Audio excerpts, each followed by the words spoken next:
معاف کرنا سیکھیں۔ تیسری صفت بتائی کہ صدقہ کرتے ہیں۔ میرے پیارو، صدقہ وہ عمل ہے جس سے سب سے زیادہ روزی ملتی ہے اور سب سے زیادہ آخرت ملتی ہے۔ کیسے؟ قرآن کہتا ہے کہ جب آدمی کی موت قریب آئے گی، فرشتہ روح قبض کرے گا، وہ کہے گا مجھے مہلت دے دو۔ فرشتہ پوچھے کیا کرنا ہے؟ نماز نہیں، روزہ نہیں، حج نہیں۔ کہا مجھے صدقہ کرنے کی مہلت دے دو۔ قرآن کی آیت ہے۔ آج مسلمانوں صدقہ ہی چھوڑ دیا۔ اللہ کے نبی نے قسم کھائی ہے، میں قسم کھاتا ہوں جو مسلمان ہاتھ پھیلائے گا اللہ اس کے فقر کو بڑھائے گا، اور میں قسم کھاتا ہوں جو مسلمان صدقہ دے گا اللہ اس کے مال کو بڑھائے گا۔ یہ تین، یہ مال لینے کا، یہ میں آپ کو ایسے نہیں بتا رہا، یہ تین صفات، غصے کو کنٹرول کرو، قابو کرو، اس کو سیکھنا پڑے گا۔ ہمارے دوست ہیں ثقلین مشتاق، ہم ایک جماعت میں گئے، ثقلین ہمارے ساتھ تھا۔ ایک دن امیر صاحب نے اس کو بہت ڈانٹا، خوب، اتنا بلڈ پریشر تھا ان کو، شوگر ایسا بلاسٹ کیا تو ثقلین نے کبھی، اور ثقلین تو سپر اسٹار ماشاءاللہ، اور ابھی ریٹائر بھی نہیں ہوا تھا، تو جب اس کو 15 منٹ ڈانٹا نا تو میں نے دیکھا، میں کہا ثقلین تو ادھر چلا گیا۔ میں کہا ثقلین بھائی آپ کو غصہ تو نہیں آیا؟ کہا سعید بھائی گراؤنڈ میں اتنی گالیاں کھائی ہیں دنیا کے لیے تو اللہ کے دین کے لیے 10 منٹ ذلیل نہیں ہو سکتے؟ میں کہا سبحان اللہ یار، غصے کو کنٹرول کیا، کیا اللہ نے اس کو دنیا دی؟ اس کو میرے پیاروں محنت کرنی پڑتی ہے، ایسے نہیں آئے گا۔ اور یاد رکھنا، میں آپ کو بتا رہا ہوں یہ صفات باتوں سے نہیں آتی۔ میں ایک کمرے میں آ کے، میں نے آپ کو عرض کیا نا، ایک کمرے میں آ کے ہیلتھ پہ 2 گھنٹے بیان کروں، آپ کو ہیلتھ فوراً نہیں ملے گی۔ اسی کمرے میں 15 چھینکے مار دوں فلو میں، آپ سب کو فلو لگ جائے گا۔ یہ صفات لگتی ہیں، ان لوگوں کے ساتھ بیٹھنا پڑے گا جن کو غصہ کا کنٹرول آتا ہے۔ ایسے نہیں سوئمر کے ساتھ بیٹھیں گے سوئمر بنیں گے، کرکٹر کے ساتھ بیٹھیں گے کرکٹر بنیں گے۔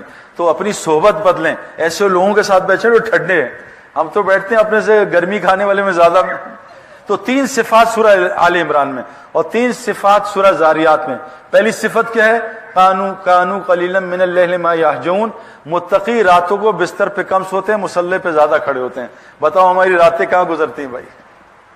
یہ متقی کی نشانی قرآن سے بتا رہا ہوں۔ مسلمان تو فجر میں حاضر نہیں ہوتا، اور اللہ کے نبی نے کہا فجر کی نماز منافق کے لیے مشکل ہوگی، مومن کے لیے مشکل نہیں ہو۔ مومن تو کون ہے؟ تتاجافا جنوبہم عن المضاجع یدعون ربہم خوفا وطمعا۔ مومن تو کون ہے؟ جس کے بستر پہلو ان کے بستروں سے دور ہوتے ہیں اور راتوں کو اٹھ کے اللہ کے سامنے کھڑے ہوتے ہیں اور اللہ کو خوف اور امید میں پکارتے ہیں۔ واللہ یہ رات کا اگر مسلمان اپنا معاملہ ٹھیک کر لے، اللہ سارا نظام اس کا ٹھیک کر دیں گے۔ اللہ اپنی قدرت کو پہلے آسمان پہ لے آتے ہیں۔ بخاری کی روایت ہے کہ مانگو مجھ سے کیا مانگنا ہے، ساری امت وقت سو رہی ہوتی ہے۔ متقی کی صفت چوتھی کیا ہے؟ راتوں کو بستر پہ تھوڑا سوتے ہیں، مصلوں پہ زیادہ ہوتے ہیں۔ میرے پیاروں، یہ بڑا عمل بتا رہا ہوں، رزق کا آپ کو۔ ہم اپنی نمازوں کو ٹھیک کریں۔ ہم نے نماز کو T20 بنا لیا، جلدی جلدی T20 نماز پڑھو، ٹربو لگا دیا نماز پہ، جلدی جلدی نماز پڑھو، باہر باربیکیو آرام سے مزے کر کے کھائیں گے، جلدی جلدی نماز پڑھو، پھر پیزا مزے سے کھائیں گے۔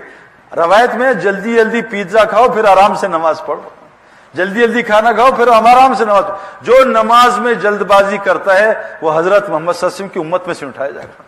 میں آپ کو بتا رہا ہوں، نماز بڑا دروازہ رزق کا میرے پیاروں۔ یہ اشراق کی نماز میں ہماری روزی ہے، چاشت کی نماز میں روزی ہے، تہجد کی نماز میں روزی ہے۔ اے میرے نبی، ہم آپ سے معاش نہیں چاہتے، ہم آپ کو دیں گے، آپ نماز قائم کریں اور اپنے متعلقین کو بھی نماز قائم کریں۔ نماز قائم کا حکم ہے، نماز پڑھنے کا حکم نہیں ہے۔ آپ نماز کو سر سے اتارتے ہیں، شکر نماز ختم ہوئی۔ جو متقی ہوتے ہیں تو نماز توڑنے کا دل نہیں کرتا ان کا۔ جس کا کنیکشن اللہ سے ہوتا ہے میرے پیاروں، نماز توڑنے کا دل نہیں کرتا، تلاوت چھوڑنے کا دل نہیں کرتا۔ جیسے آج واٹس ایپ چھوڑنے کو دل نہیں کرتا، ہر 10 منٹ بعد آن لائن واٹس ایپ۔ ہم قرآن میں روزانہ کتنا آن لائن ہوتے ہیں بھائی، کتنا واٹس ایپ اور کتنا قرآن۔ اس لیے چوتھا عمل کیا بتایا؟ تہجد پڑھو لمبی۔ 5واں عمل بتایا، آخری جب رات ہوتی نا، سحری کا ٹائم، اس وقت استغفار کرتے ہیں۔ اور استغفار وہ چیز ہے، حدیث میں آتا ہے جو استغفار کو لازم پکڑتا ہے اس کو وہاں سے روزی دوں گا جہاں سے اس کو گمان نہیں ہوتا۔ اور یہ جو اولاد کا نسخہ استغفار کا ہے، کیا نسخہ ہے؟ 300 دفعہ استغفار کرو، جتنا گناہ کبیرہ چھوڑ دو، اور سورہ نوح کی 10، 11، 12 نمبر آیت کثرت سے پڑھو، اور حضرت زکریا علیہ السلام اور حضرت ابراہیم السلام کی اولاد کی دعائیں 2 پڑھ لو۔ یہ چند مہینے کر لو بے اولاد کو۔ ایک آدمی کو میں نے بتایا 17 سال بعد اللہ نے اولاد دی۔ ایک امریکن کپل، گجراتی انڈیا کا، میں نے امریکہ میں جا کے بتایا 11 سال اولاد نہیں تھی، 1.5 سال بعد اللہ نے اس کو جڑواں بچے دیا۔ استغفار سے اللہ ہر مسئلہ حل کر دیں گے۔ تو کہا یہ متقی سحری میں استغفار کرتے ہیں. اور چھٹی چیز پھر بتائی ہر ساحل اور محروم کو عطا کرتے ہیں. اس کے نیچے اللہ نے کہا آیت ان تین سے عمل کے نیچے بتایا وَفِي السَّمَاءِ رِزْقُكُمْ وَمَا تُوعَدُونَ, تمہارا رزق اعمال کے ساتھ جڑا ہے, اس کے ساتھ نیچے نہیں جڑا.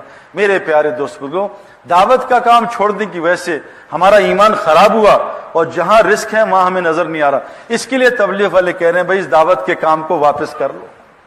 میرے پیاروں, گزارش میری آپ سے ہے, ہمارے جو ہم سے سب سے بڑا مسئلہ ہوا, ہم سے دعوت کا کام شیطان نے چھین لیا.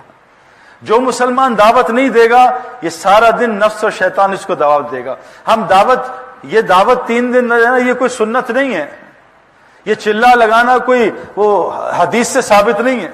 یہ تو مسلمان کو دائی بنانے کی محنت ہے. یہ ایک طریقہ کار ہے کہ مسلمان اس محنت پہ آ جائے. کرکٹ کی پریکٹس کے لیے نہیں ہے, اس لیے تاکہ یہ کرکٹر بن جائے.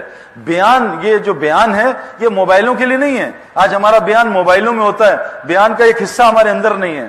ہمارا قرآن موبائل میں ہے, 20 کتابیں حدیث کی موبائل میں, ہمارے جسم میں ایک کتاب بھی نہیں ہے. میرے پیاروں, بعض لوگ ریکارڈنگ دبا کے سو جاتے ہیں بیان میں, زندگی بھر کبھی بیان نہیں سنتے موبائل کا. بیان یہ بات ہمارے لیے.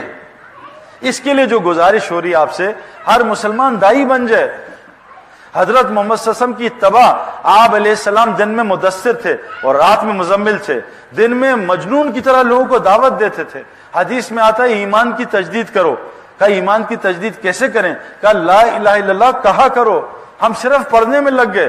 پڑھنا الگ محنت ہے. جو لا الہ الا اللہ کا ذکر تنہائی میں نہیں کرے گا اس کی دعوت میں اللہ جان نہیں رکھیں گے. جو تنہائی میں دعا تلاوت نہیں کرے گا اس کی دعوت پھوکی ہوگی. لیکن حکم ہے ایمان کی تجدید کرو, لا الہ الا اللہ کو کثرت سے بولا کرو. میرے پیارو, آج ہم نے کلمے کو بولنا چھوڑ دیا, کلمے کی دعوت چھن گئی. یہ اتنا بڑا عمل ہے. قرآن کہہ رہا ہے وَمَنْ أَحْسَنُ قَوْلًا مِّمَّنْ دَعَا إِلَى اللَّهِ, سب سے آسان عمل لوگوں کو اللہ کی طرف بلانا ہے. اللہ فرما رہے ہیں وَاللَّهُ يَدْعُو إِلَى دَارِ السَّلَامِ, اللہ کہہ رہے ہیں میں بھی دائی ہوں. وَاللَّهُ يَدْعُو إِلَى الْجَنَّةِ وَالْمَغْفِرَةِ, اللہ جنت اور مغفرت کی دعوت دے رہے ہیں. تمام انبیاء دائی تھے, یہ امت بھی دائی ہے. آج امت نے دعوت کا کام چھوڑا. حضور صلی اللہ علیہ وسلم جب میری امت دعوت کا کام چھوڑے گی اللہ ان پہ ظالموں کو مسلط کرے گا, ان کی دعاؤں کو قبول نہیں کرے گا. دشمن کے خلاف مدد مانگیں گے, میں ان کی مدد نہیں کروں گا. قرآن وہی ہے برکت, میں ان کو قرآن وہی کی برکت سے محروم کر دوں گا. آج مسلمانوں کو قرآن سے کوئی فائدہ نہیں ہو رہا. قرآن میں شفا ہے, کس مسلمان کو قرآن سے شفا مل رہی ہے؟ سورہ فاتحہ میں شفا ہے, کتنے مسلمانوں کو شفا سورہ فاتحہ سے ملتی ہے؟ زیتون میں, انجیر میں اور شہد میں شفا ہے, کتنے مسلمانوں کو اس سے شفا مل رہی ہے؟ پوری دنیا کے مسلمان دوائیوں میں غرق ہوئے ہیں میرے پیاروں. لیکن شفا کس کے لیے؟ مومن کے لیے. مومن بننے کی یہ محنت ہے. اس کے لیے آپ سے گزارش کر رہے ہیں, چند گزارشات میں آخری آپ سے کر رہا ہوں. میرے پیاروں, چلا 4 مہینے 3 دن بعد کی بات ہے. ایک چیز دیکھو, روزانہ جم جاؤ گے تو مسل بنیں گے, اور یاد رکھنا کسی چیز کا نور چاہتے ہو اس میں تھکنا پڑتا ہے. جو آدمی جاگنگ میں تھکے گا نہیں وہ ساری زندگی اسٹیمنا نہیں بنا سکتا. جو آدمی جم میں تھکے گا نہیں ساری زندگی اپنے مسل نہیں بنا سکتا. جو آدمی میدان دعوت میں تھکے گا نہیں اس کو دعوت کا نور کبھی نہیں ملے گا. میری آپ سے گزارش ایک ہے جس سے مجھے بہت فائدہ ہے, روزانہ 2 گھنٹے دعوت اعمال دعوت کے لیے نکالا کرو.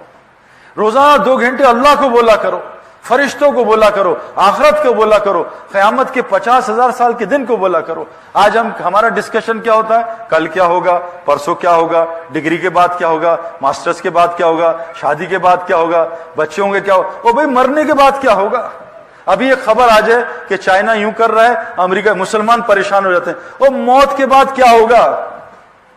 اللہ کے نزدیک ساری دنیا مچھر کا پر بھی نہیں. جب اللہ حساب کتاب لیں گے میرا کہ بتا دنیا میں تجھے بھیجا کیوں تھا. ایک آدمی نے موٹر سائیکل ادھر سے نکلا, ادھر نکلا, ادھر, بھائی کہاں جا رہے ہو؟ کوئی پتہ نہیں, بس ایسے ہی چلا رہا ہوں. وہ کہ تمہارا جا کہاں رہے ہو؟ ہمیں مقصد ہی نہیں پتا کیوں آئے. میری ایک گزارش ہے, بہت آسان کام ہے, 2 گھنٹے دن میں نکال لو کہ میں 2 گھنٹے دن میں دائی بنوں گا, اللہ کی طرف لوگوں کو بلاؤں گا.